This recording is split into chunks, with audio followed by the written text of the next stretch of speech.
Katie, Girl About Library, and today we are going to talk about my YouTube filming setup. Everything that I use in order to film my YouTube videos and kind of a behind the scenes look at settings and editing software and the software that I use while I'm filming and just everything. I'm gonna have timestamps down below to each of the different divisions of things that we're gonna talk about. Camera, lens, settings, all of that will be linked down below. I'll also have links to the different items that I use, and so hopefully this is helpful. I'm only confident in one thing, and that is that I'm going to forget something important. So feel free to leave a comment down below if you have a question, but let's get into it because there is a lot to get through. So just like a quick overview of my setup, I always have this side table here. I keep my laptop on it, my phone, an extra SD card, an extra battery, coffee, and then I have my lighting and a very important cord that we will talk about in a second that connects my laptop to my camera. We're gonna start with the camera because it is the first thing that I upgraded, and I think it's for most YouTubers the first thing that you upgrade. I started out filming on my MacBook, which don't recommend. Don't do it. Use your phone. It's much higher quality. And if you're starting out on YouTube, your phone is a great thing to use just to make sure that it's a hobby that you're really interested in, because Lord knows I've had tons of hobbies that have not stuck like this one. So just before you run out, try it on your phone. So yeah, started out using my MacBook and then upgraded to a Canon 70D, which is what I am currently using. Every video I filmed for about the last year and a half, I guess, has been on this camera.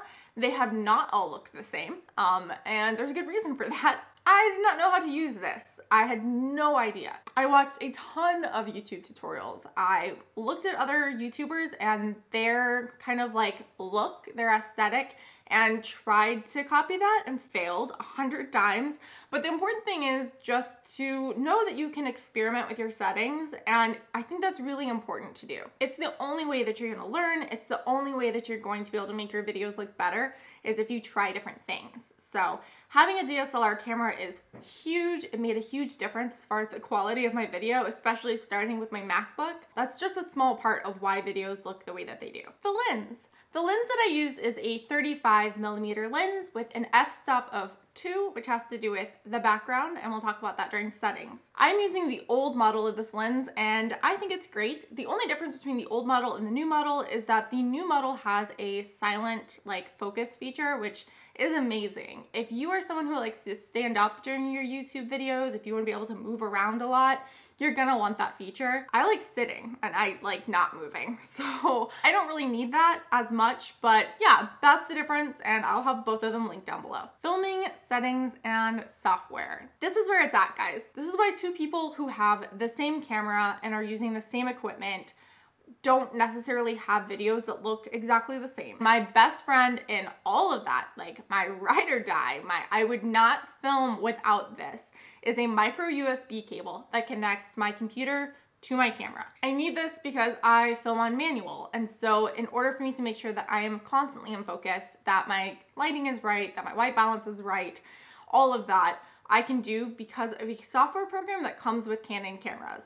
By connecting the computer and the camera and having the software, I can see on my laptop exactly what things are gonna look like. I got the Canon 70D and I loved it because of the tiny flip out screen, but you really can't see that much from that screen. And even more than that, staying in focus is impossible unless you have a way to constantly be adjusting it. By hooking these two up, I can see exactly what my video is going to look like on my computer screen, live. I can see it as I'm filming. I can look down and make sure that I'm in focus, that I am, in shot, that things look the way that I want them to look. Using this program, I can also adjust my ISO, or how bright my video is. I can adjust my white balance, which I set manually. I can also see how much room I have left on my camera, because if you've ever been shooting and then had it just stop, and maybe you didn't even know that it stopped, it's so frustrating. So to be able to see exactly how much room I have left on my SD card,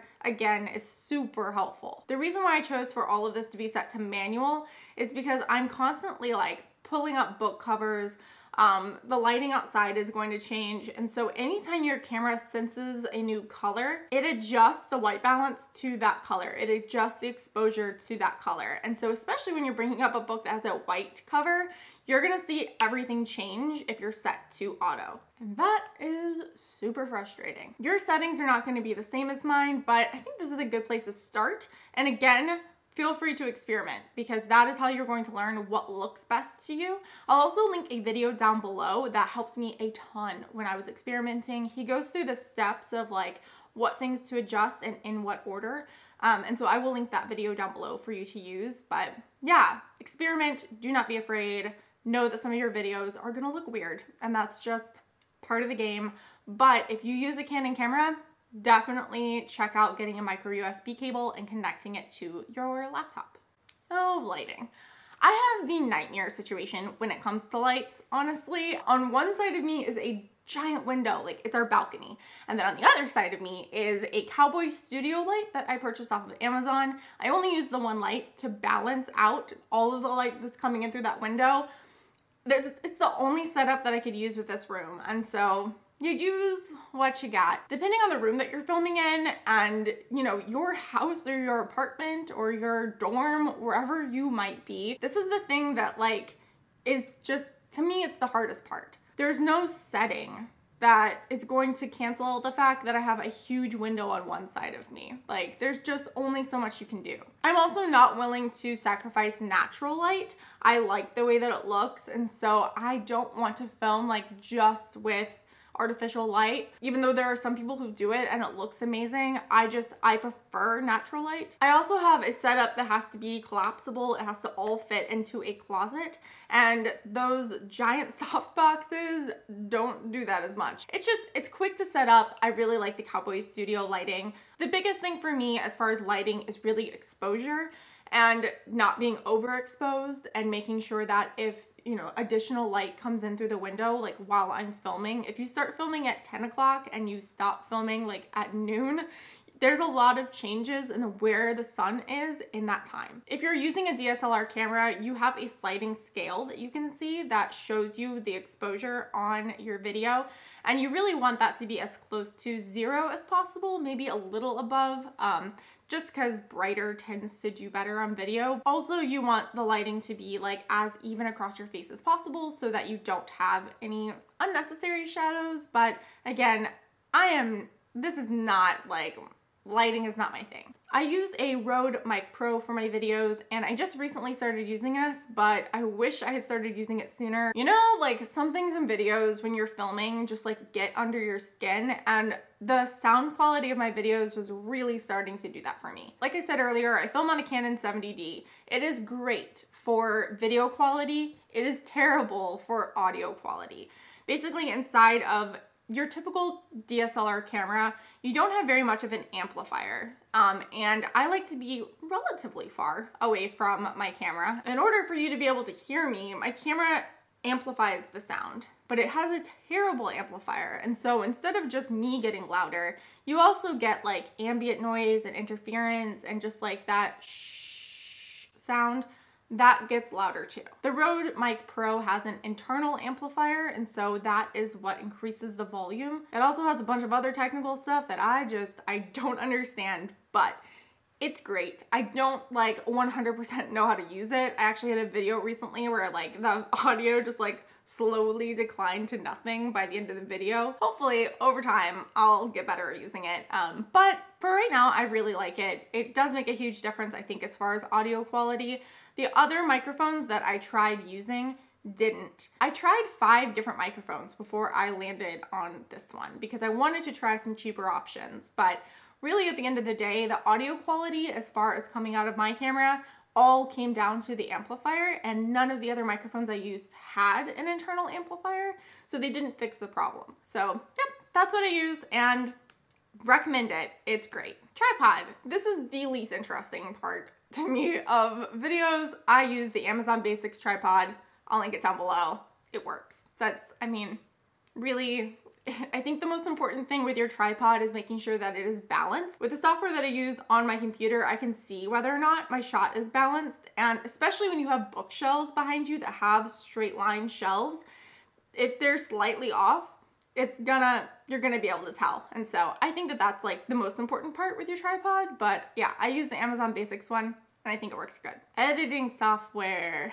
I use iMovie, but that is just the beginning to me of editing. There's so much that you can do with iMovie. I use green screen overlays. I use picture-in-picture to add like the little book covers, Ken Burns, music. Like there's just so much you can do with iMovie, and I will have a separate video with like the top 5 things that I feel like are helpful. I recently got a trial copy though of Final Cut Pro, and it's a lot. Like it's insane the amount of stuff that you can do on Final Cut Pro. So I'll probably, I don't know, I might stick with iMovie, I might go to Final Cut Pro, but currently I use iMovie and I think it's great. There aren't that many things that I want to do that I can't do in iMovie. Some quick tips, some quick like things I've learned that I feel like are important and worthy of sharing. Do not overexpose yourself. Overexpose just means that there are areas in your image that are blown out. So it's like pure white in areas that should not be pure white. You look like Voldemort. We've all done it, but just don't. Just skip over that stage in your video life. Brightness is definitely associated with higher quality. And so I think like the natural inclination is just to up your brightness. You can tell that you're overexposed if you're using a DSLR camera because of that sliding exposure bar, and you want to be as close to 0 as possible. Blurry background. This is like the thing that I feel like a lot of people who get a DSLR camera get it because that's what they're trying to achieve. The blurry background all comes back to the f-stop for your lens. So the f-stop on my lens is a 2. It's the reason why I have the lens that I do, because I wanted that f-stop to be as low as possible, while also not needing to like take out a second mortgage to get the lens, because the lower that f-stop gets and the wider your frame gets, the more expensive the lens gets. I think also having lights on the shelf definitely like ups that effect because they have like the bokeh light thing going on. One of the negatives of having that setup is that you get out of focus very easily. And so that is why I use my computer in order to make sure that I'm constantly in focus, because if I didn't, I wouldn't be. And you can definitely tell that in my earlier videos. Like I go minutes without being in focus, and I talked about this a little bit before, but experiment. Do not be afraid to make adjustments, watch YouTube videos, really like learn about your camera and the settings, because your only way you're going to improve the way that your video looks is by trying different things. The first videos that I filmed using this camera were rough, like so rough. I don't think that I'll ever like private videos just because that's not my thing, but I can definitely see why people do once they like figure all of their settings out, because it's night and day, the difference. I have the settings the way that I like them right now, but that's gonna change next week. Like I'm gonna mess with them. I'm gonna regret it, but I'm gonna mess with them because that's just what I do. That's how I've learned. This whole thing takes me about 10 minutes to set up. Gotten really good at it. I'm pretty quick. If I'm gonna get out of my pajamas, put on makeup, and get all of this stuff set up, I am not gonna film just one video. And I feel like for me, that is something I do that not only like the video quality is better for it, but I feel like I don't encounter burnout as often because of that. I have 2 or 3 videos that I film anytime I set this up, and then that way I don't have to think about filming another video again for a week or 2. If I'm setting all of this up, I'm not just filming like a single 60-second book review. Like, no. All right, guys, that is it. That is my YouTube filming setup. So comment down below, let me know if you have any questions, if there's anything that you are curious about that I didn't answer. I'm sure that I've forgotten something. Thank you so much for watching this video. If you found it helpful, or if you enjoy videos like this, please give it a thumbs up. Don't forget to subscribe for more bookish and also YouTube creating content. Thank you so much for watching and reading. Have a great day.